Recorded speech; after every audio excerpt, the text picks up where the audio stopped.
So I'm Clara, and I'm a sixth grader here, and we went on an excursion Tuesday, and it was really fun. It was nice to be outside. We got to walk around and get water samples, and we made water filters, so yeah. Yes, over the last month, students have been investigating our human impact on the environment and specifically looking at water.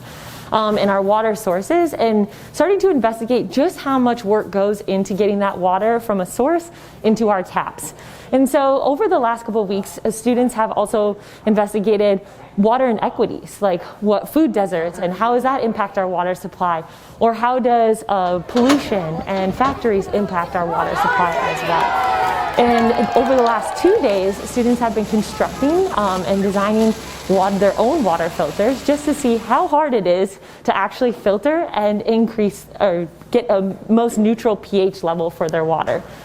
Students have also gone out to 3 different water bodies nearby school to collect samples as well as test the pH of those samples.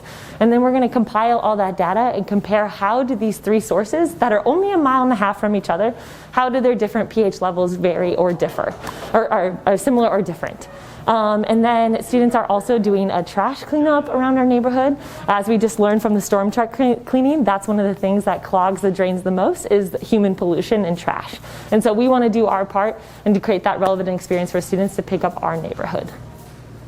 Thanks a lot, Clara and Hannah, for talking to us a little bit about the 6th grade excursion. We're so excited to be able to do something that our school is known for, which is relevant and engaging learning, getting off campus, and just a great way for us to end the year. Speaking of end the years, some things just for families to be aware of is that we are planning some end of the year celebrations in the afternoons for 6th grade on May 25th and for 7th grade on May 26th, where students are going to get a chance to kind of do field games and a cookout, and there'll be opportunities for some parent volunteers in subsequent Thursday folders, which is something to track for end of the year. Other things for families to know as it relates to next year is that our calendar is in the Thursday folder. Make sure you check that. First day for students is going to be Thursday, August 19th. I think some families have also wondered about bell times, and just to give families some updates.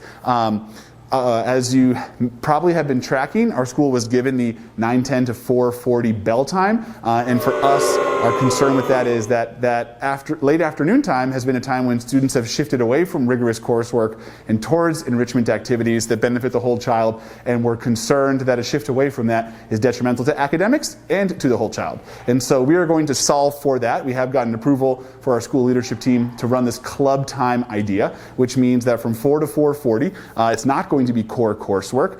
Some students might head home for doctor's appointments because grandparents are in town, because they have an elite soccer team or a piano practice that they do, or they'll stay at school because they are a bus student and maybe they can do a homework club, or maybe they're a pickup and walking student but they want to stay because that's when we're doing a sports practice, or when the drama club meets, or when the Gender Sexuality Alliance club meets. So this 4 to 4:40 time is going to be a flexible club time. We'll give more details for that, but just families know that we'll have that flexibility. And in the morning time, we are working towards providing some before school care for some families that need to drop off their students before that 9 o'clock, 9:10 start time.